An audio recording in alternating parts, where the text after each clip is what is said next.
Good morning and welcome to Bible Study Live with me, Colin Points. I'm the pastor of Winslow Christian Fellowship and here to say hi, welcome. This is the hour or so in which you get to watch me while I'm preparing to preach on Sunday, starting out on my preparation, looking at the passage for the first time that I'm planning to preach on. And you can watch live and make comments on the live chat, or you can watch later on and do it in double speed, which I think helps some people to cope. Because it's a slow, laborious process. Studying the Bible doesn't come easy. Today we're looking at 1 Peter chapter 2, verses 1 to 12. I've been preaching on 1 Peter, so I've just hit chapter 2. And I'm going to read the passage to get us started. Okay. So, put away all malice and all deceit and hypocrisy and envy and all slander. Like newborn infants, long for the pure spiritual milk, that by it you may grow up into salvation, if indeed you have tasted that the Lord is good. As you come to him, a living stone, rejected by men, but in the sight of God, chosen and precious, you yourselves, like living stones, are being built up as a spiritual house, to be a holy priesthood, to offer spiritual sacrifices acceptable to God through Jesus Christ. For it stands in Scripture, Behold, I am laying in Zion a stone, a cornerstone, chosen and precious, and whoever believes in him will not be put to shame. So the honour is for you who believe, but for those who do not believe, the stone that the builders rejected has become the cornerstone, and a stone of stumbling, and a rock of offence. They stumble because they disobey the word, as they were destined to do. But you are a chosen race, a royal priesthood, a holy nation, a people for his own possession, that you may proclaim the excellencies of him who called you out of darkness into his marvellous light. Once you were not a people, but now you are God's people. Once you had not received mercy, but now you have received mercy. Beloved, I urge you, as sojourners and exiles, to abstain from the passions of the flesh, which wage war against your soul. Keep your conduct among the Gentiles honourable, so that when they speak against you as evildoers, they may see your good deeds and glorify God on the day of visitation. Okay, so in terms of how this passage is broken up and how I've picked 1 to 12, it's not strictly speaking, it's not obvious. When you look at different translations, they split the passage in different ways. I think see with the NIV, different passage altogether there. So when you look at the NIV, they actually separate out the first 3 verses from this, the verses going on down to verse 12. They've got a living stone and a chosen people as a separate thing, which you can see it does sort of shift. And although there's a chapter break there, obviously chapter 2 verse 1, the NIV seems to have put those first 3 verses with the passage before, which I've already preached on. So I've already made that decision not to include those first 3 verses on the previous passage. And you can see it's a new paragraph and a new subject, but it does seem that there's a kind of sandwich going on, I think, in that it's talking about the way we live up here, verses 1 to 3, putting away malice, deceit, hypocrisy, envy, slander, live a good, wholesome, Bible-focused Christian values type life. And then down in verses 11 to 12, he says, Beloved, I urge you as sojourners and exiles to abstain from the passions of the flesh which wage war against your soul. Keep your conduct honourable. So it's this thing of, again, it's saying live a life that is right. So you've got, at the beginning and the end, you've got these 2 first few verses telling us this is how we should live, or telling the Christians this is how we should live. And then in the middle you've got this stuff about coming to Jesus as the living stone, being living stones ourselves, being a royal priesthood. So it certainly follows on from chapter 1. Peter has, let's start writing some of this in overview. Verses 1 to 3. Live right. Verses 4 to 10. Verses 4 to 10. And then, verses 11 and 12 are also saying live right. But verses 4 to 10 are talking about, it's our status. We have come to him. We are, the living stone. We are living stones. We are a priesthood. So there's a connection between our status and the way we live. But if I start focusing on verse 1,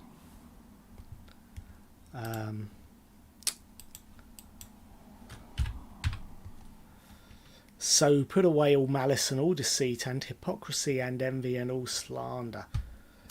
The verse starts with so, or I think the NIV has it as therefore.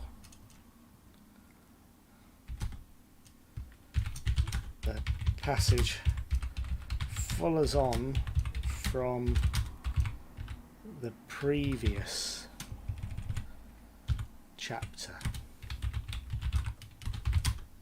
and applies that previous chapter. Now, I seem to remember it's not the first time there's been a therefore. It's the second therefore, or in this case so. But looking back at chapter 1 verse 13, therefore prepare your minds for actions, which is the passage that I preached on before.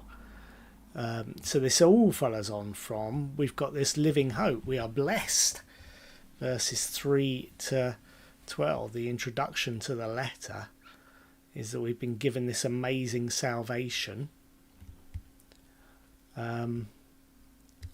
So I'll just go back to the overview and put that in to say background.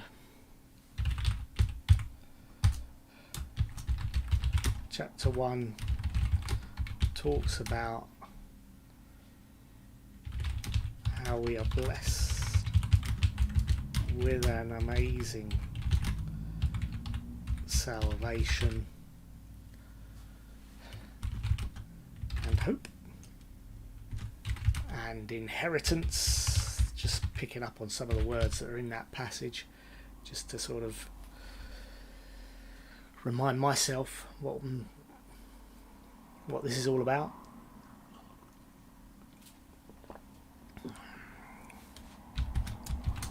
Then in verses 13 to 25,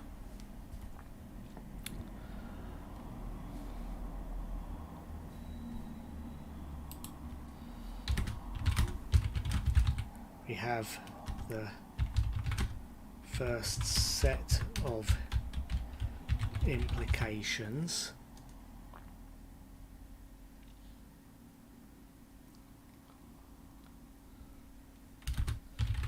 Which is to be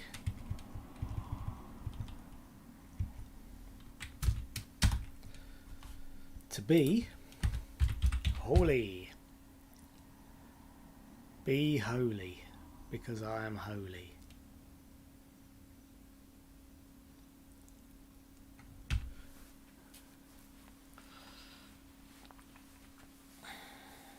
That's the overall thing of verses 13 to 25. Be holy.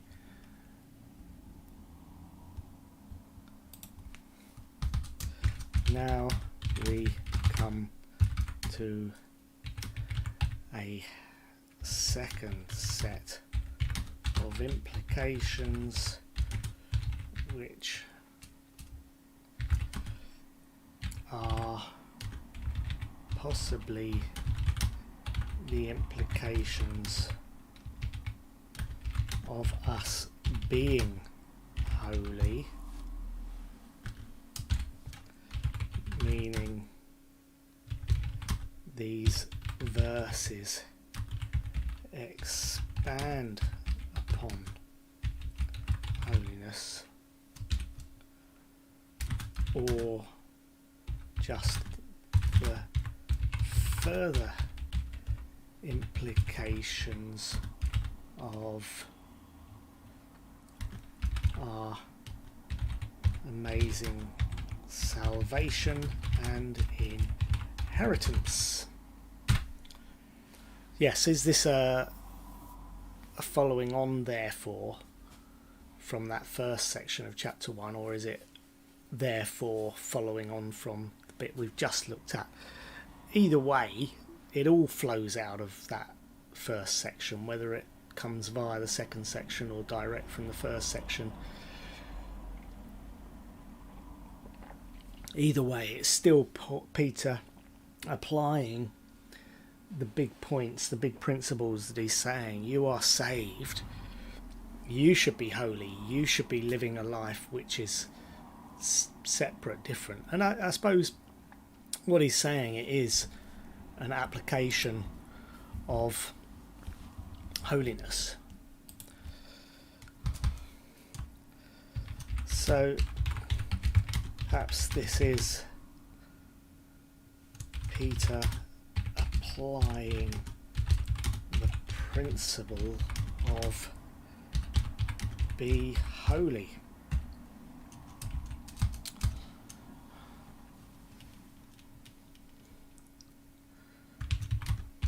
We need to put away certain behaviours that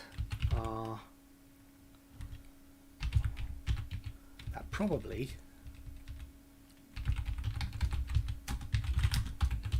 come naturally.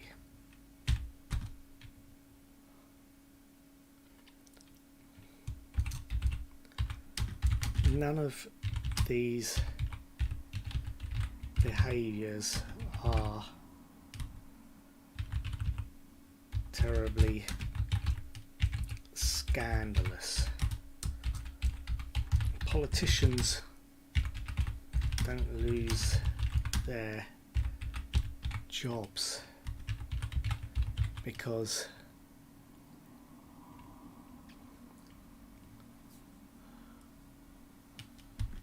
of these character qualities.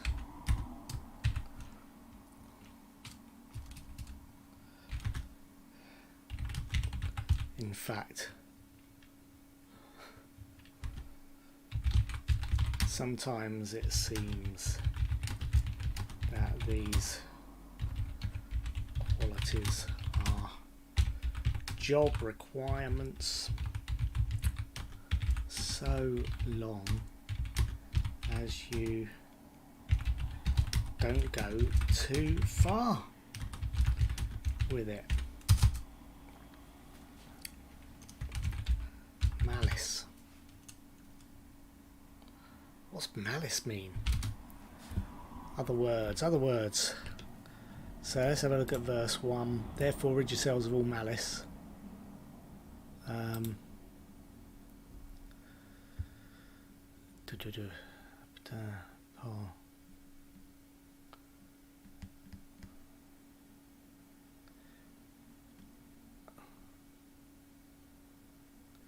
Kakia. Depravity, malignity, or trouble.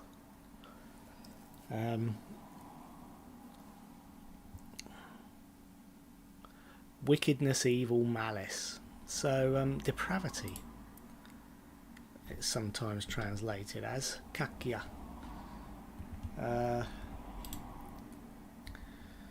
Looking at this, it's badness, depravity, malignity, trouble. What does Vine say about kakia, kakos? Adjectives. Is that right? Is it this one here? Kakia, noun. Primarily badness in quality. Denotes wickedness, depravity, malignity. Yeah, we can see that. Wickedness in Acts 8:22. Repent of this wickedness and pray the Lord. Perhaps he will forgive you for having such a thought in your heart. I don't know which passage that's referring to. Is that? No, it can't be Ananias and Sapphira, can it? Have a quick look.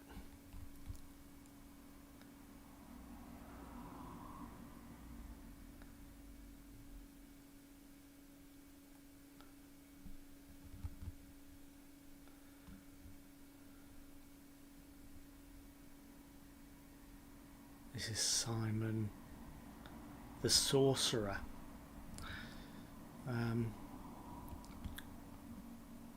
Go back. Naughtiness, it's got in one bit here.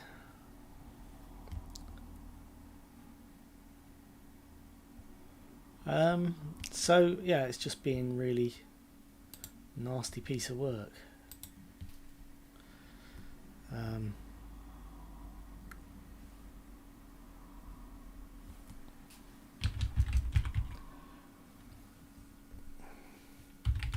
Wickedness or badness.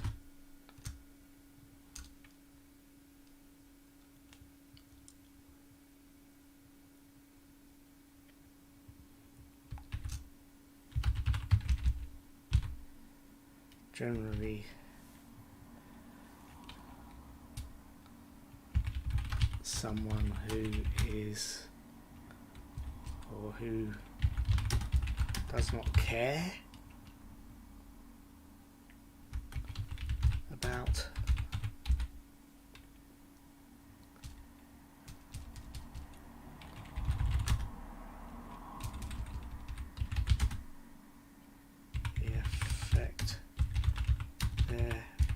behaviour has on others.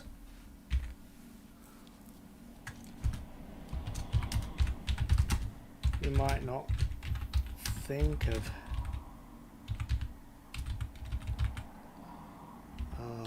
ourselves as malicious,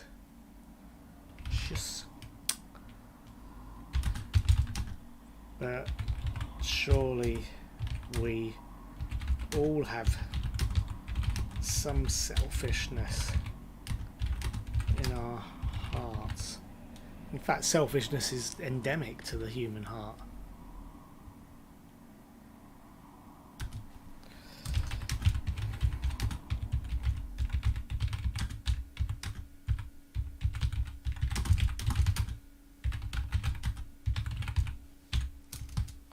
So there's malice. Rid yourselves of all malice, deceit.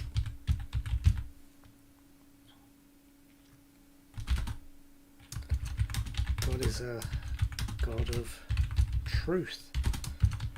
Relationships are built on truth. Deceit is basically dysfunctional.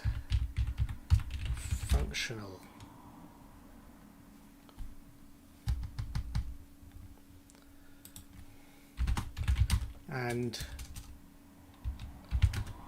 breed distrust, which leads to relationship breakdown.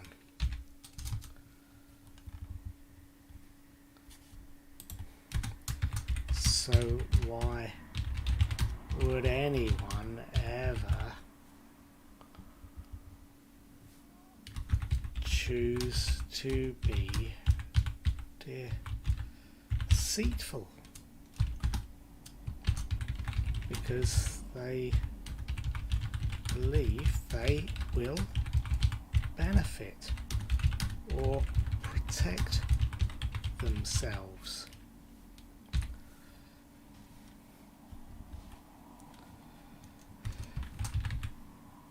It's risky being honest, particularly when we fall short of the standards we might have for ourselves or others might have for us.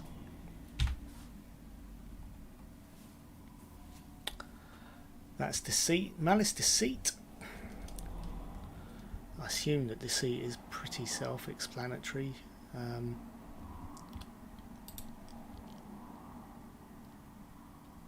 Rama. Oh, dolos.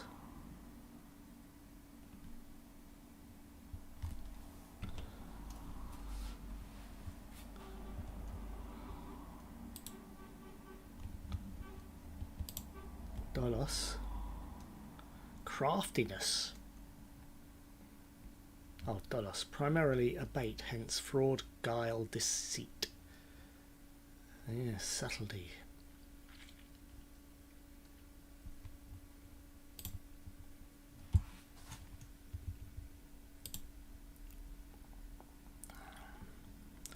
So yeah, I think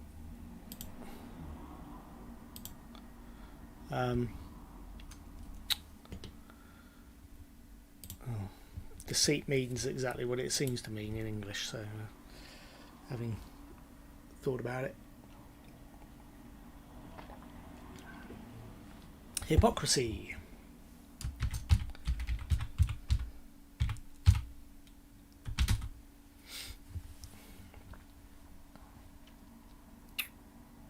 Hypocrisy. So that's like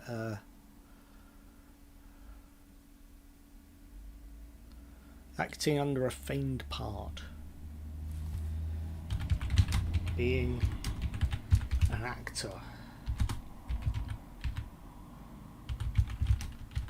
pretending to be something something, you are not faking it.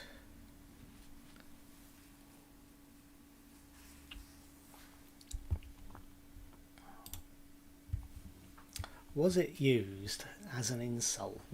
Would you say to somebody you're a hypocrite, meaning you're an insult? Because if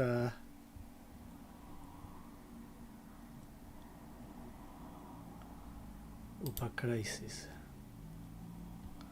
Primarily, a reply came to mean the acting of a stage player, because such answered one another in dialogue, hence the meaning dissembling or pretense.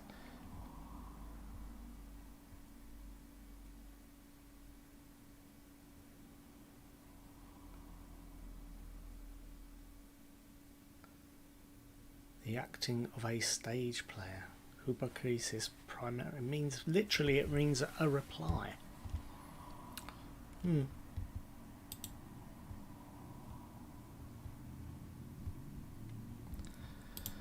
Okay. So I mean that's like deceit, being a hypocrite, but it's just the whole like deceit.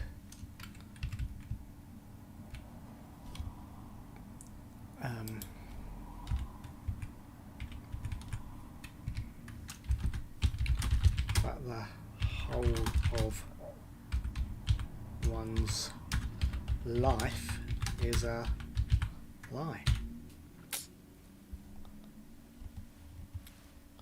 Envy. Envy.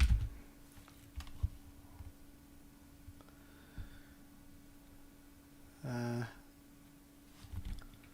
at this. Phthonos. Phthonos. Phthonos. Jealousy. Look at that. Phthonos. Ill will, jealousy. So it includes ill will. It's not just I want what you've got, it's that I want what you've got. Phthonos. Envy is the feeling of displeasure produced by witnessing or hearing of the advantage or prosperity of others. So you can't rejoice with others when they're celebrating their new gains. Not just the desire to have what others have, but displeasure at the fact that they've got it.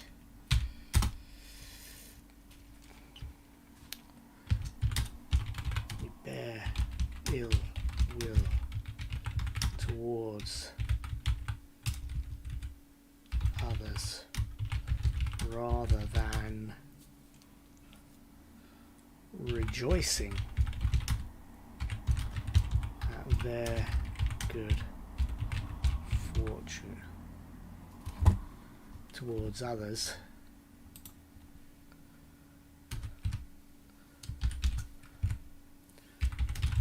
On the assumption that we deserve what they have.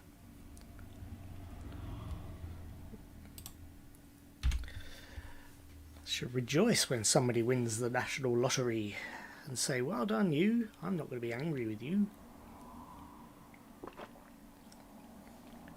Actually, I think most people probably do relate to people who win the national lottery. It's actually the people that get angry with that the so-called fat cats who have very often worked hard to get to where they are in life. But sometimes they've done it on the back of others, so that can be why the anger comes in. But there's an envy and a hypocrisy. So it all links in with the malice.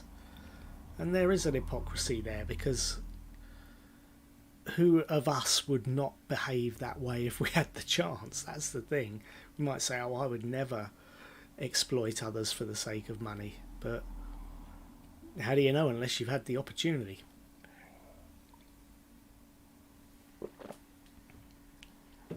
Okay. Slander. none of these qualities are like murder or stealing. None of these are illegal. I mean, a deceit is illegal if you under oath in a court of law, but in most other cases, if you lie,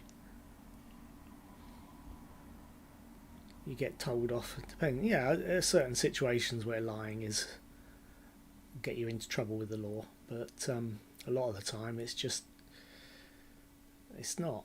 Hypocrisy, envy, slander. Slander can go to court for slander, can't you? You print something in a newspaper that's negative and not true. Slander. What's the catalalia? Catalalia.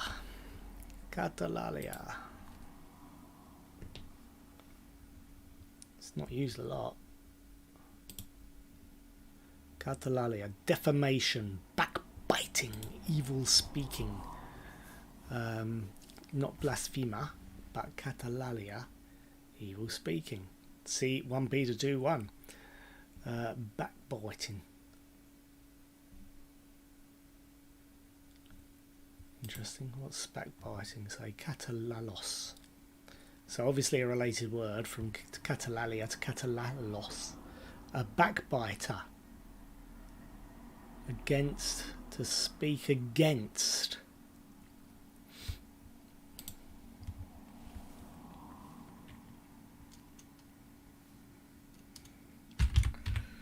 Right, backbiting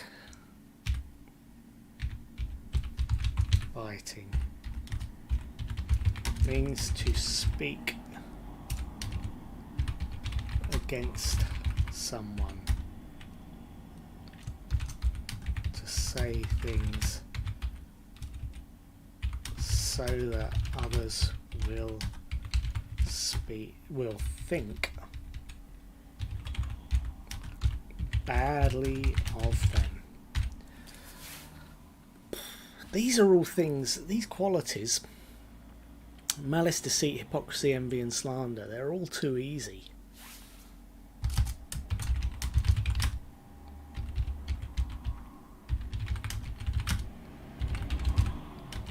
Really easy to fall into, whilst maintaining a respectable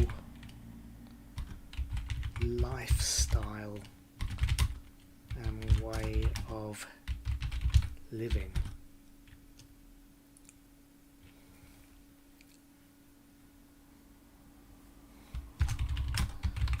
There are plenty of respectable social groups and churches which are characterized with these qualities.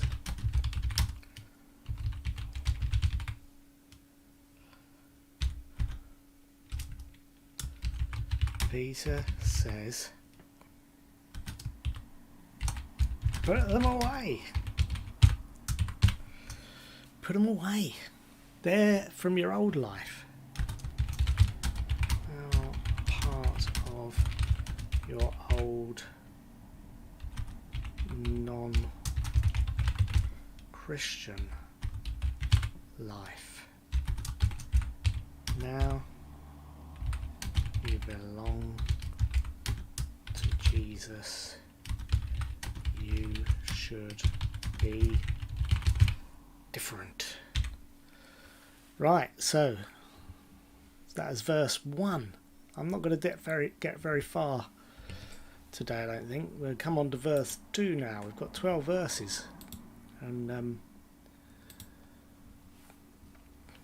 anyway, verse 2. Like newborn infants, long for the pure spiritual milk, that by it you may grow up into salvation. Cool. Right. verse 2 is, so it sounds like the Christians Peter is writing to are new Christians. However, maybe they've been Christians for a long time. But they are. Whether they are or aren't, but whether they are long-term Christians or not, they are living like spiritual babies, showing these qualities that should have, that they should want to put away.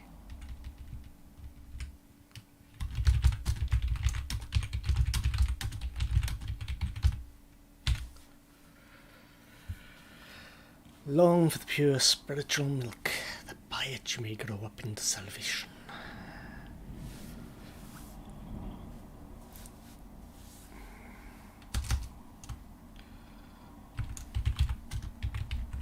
They should desire pure spiritual milk.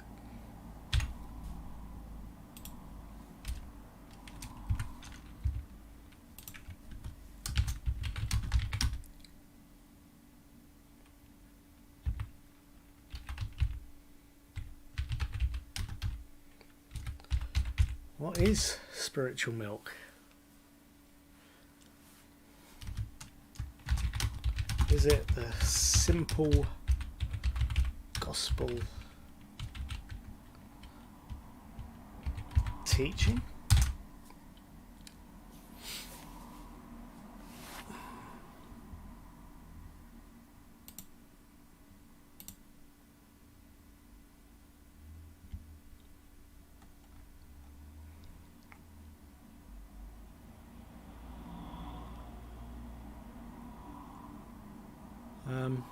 Just looking at this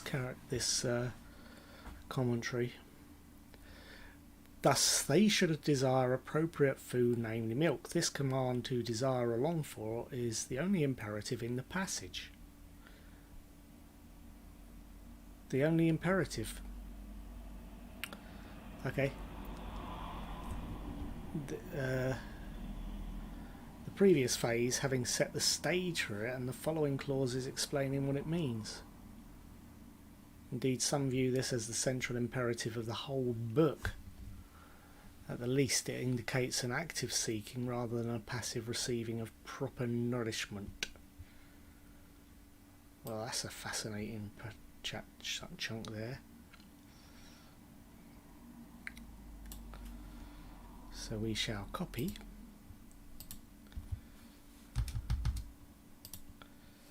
and paste that into there.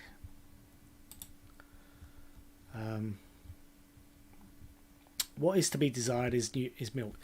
In both 1 Corinthians 3, I gave you milk, not solid food, for you're not ready for it, indeed you're still not ready. And Hebrews 5:13, anyone who lives on milk, being still an infant, is not acquainted with the teaching about righteousness.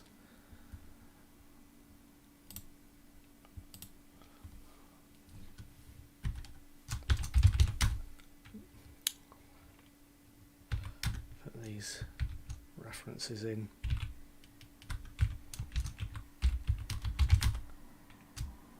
And Hebrews 5:13. It's got come very dark outside. Very grey overcast. Refer to milk as what young Christians have, but should move on to meat as they grow onto spiritual meat, to be sure. Well,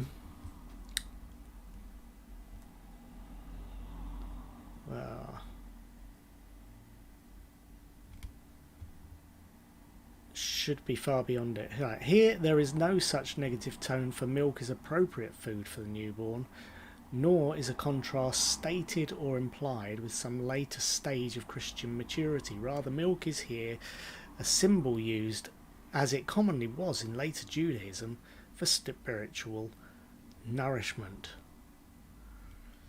not just for the early Christians. Okay, for example, the teacher in Qumran stated, okay, so there's some use, like, thou hast made me a father to the sons of grace, they have opened their mouths like little babes, like child playing in the lap of his nurse. Similarly, the Jewish Christian odes of Solomon state, I have formed members for them and prepared for them my own breast, so that they might drink my holy milk and live from it.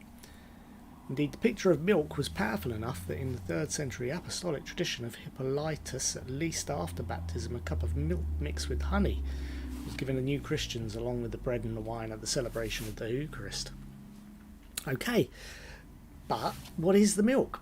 The milk which they were to drink was to be pure. The Greek term is the negative word, the word translated deceit in the previous verse, the opposite of deceit. Pure is adolos. So adolos. Deceit is dolos. Pure.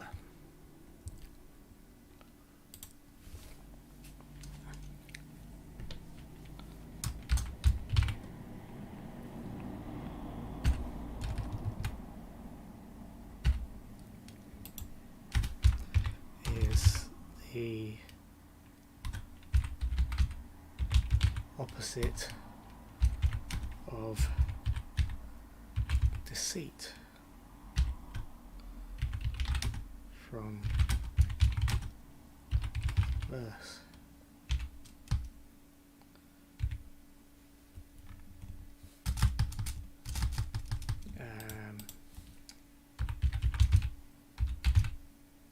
Deceit equals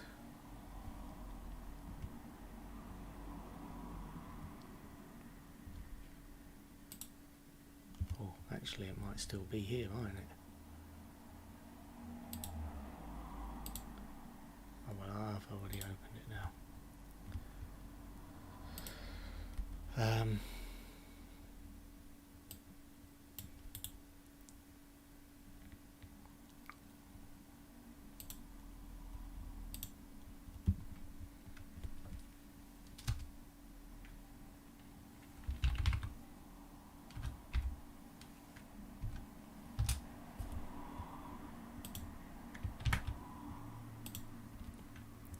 Pure, not pure and applied, but pure and deceit. Adolos.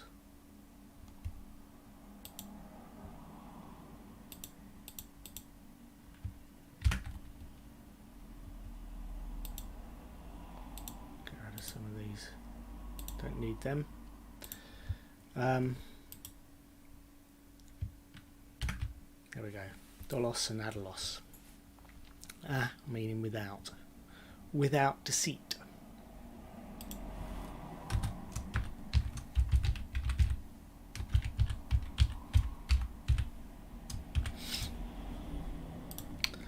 Okay, so that's significant.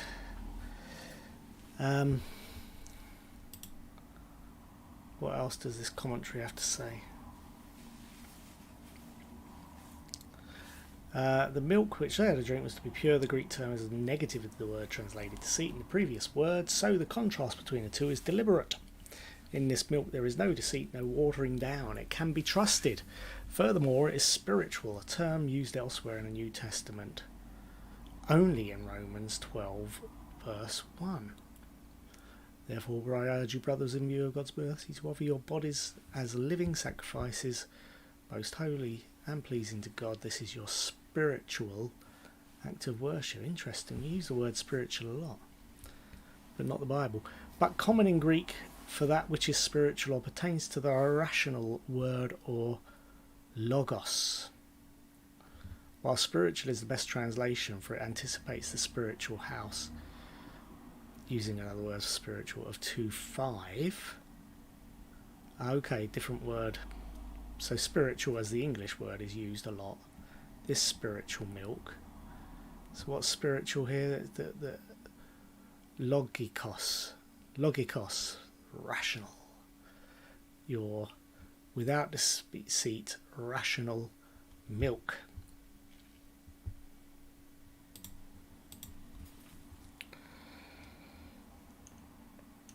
All right.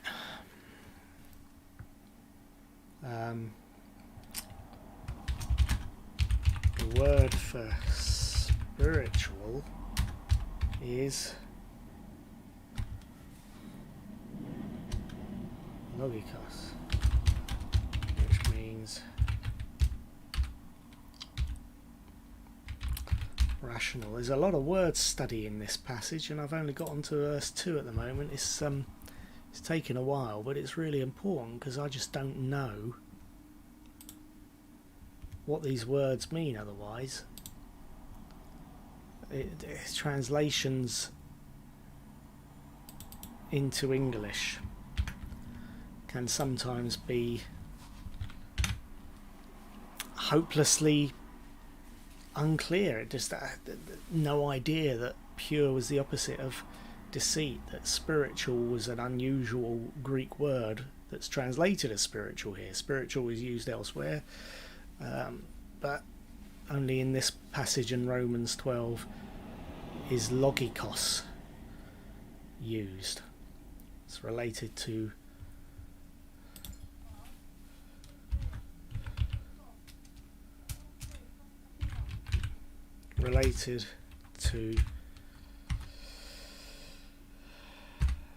logos, which means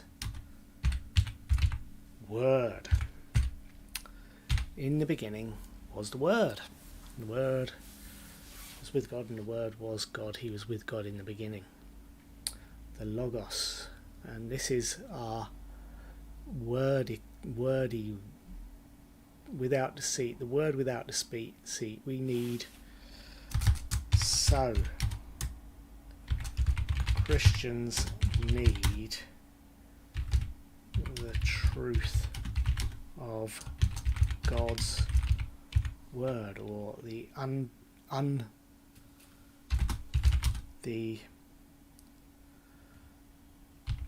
uncorrupted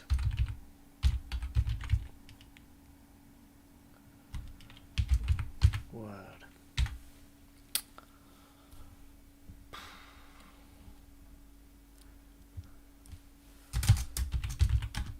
The reason for that is to grow up into salvation.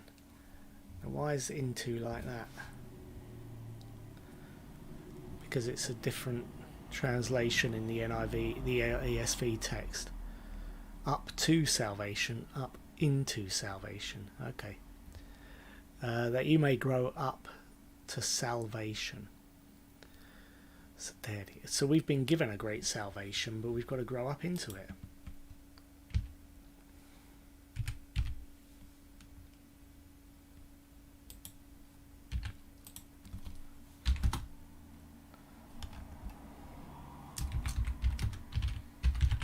We've been given a great salvation, but now we've got to grow up into the role. That is, we have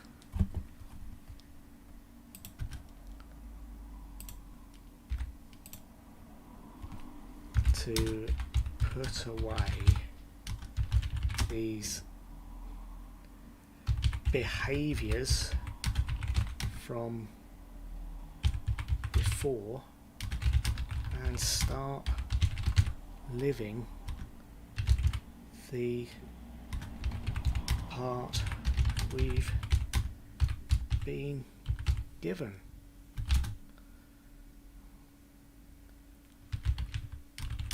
That we are a child of God. Makes me think of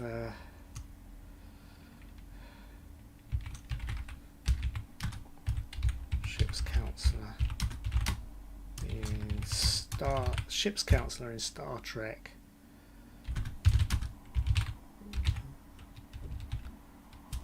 The Next Generation. What was her name? Deanna Troi.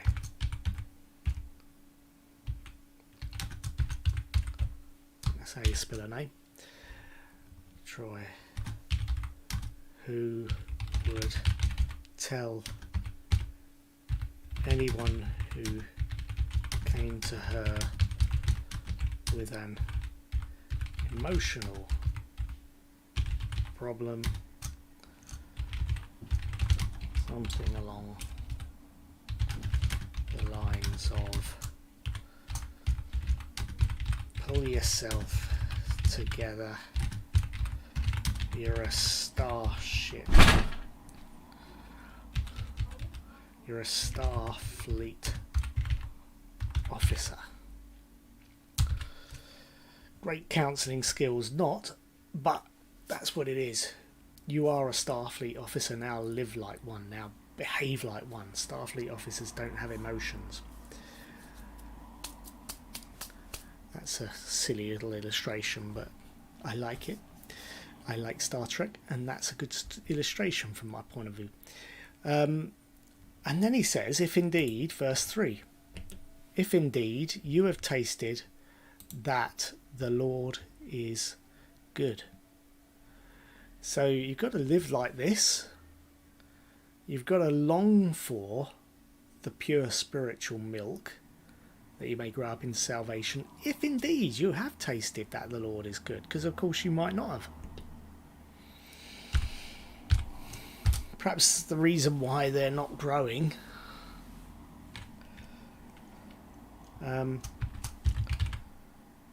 there's a conditional condition, and if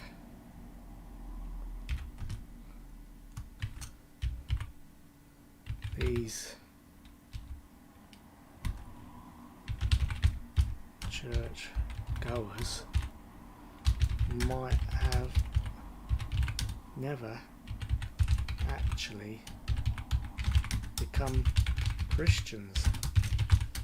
They might be deceiving themselves. Peter's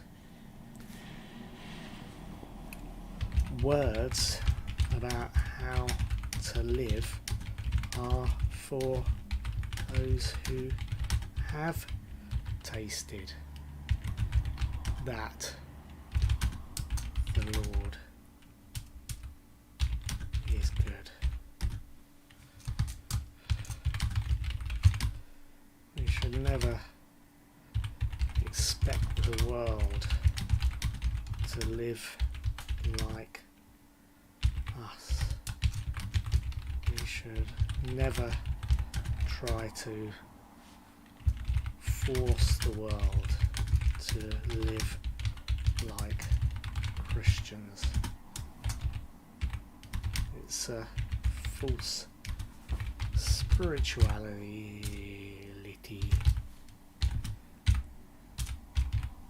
It's encouraging hypocrisy.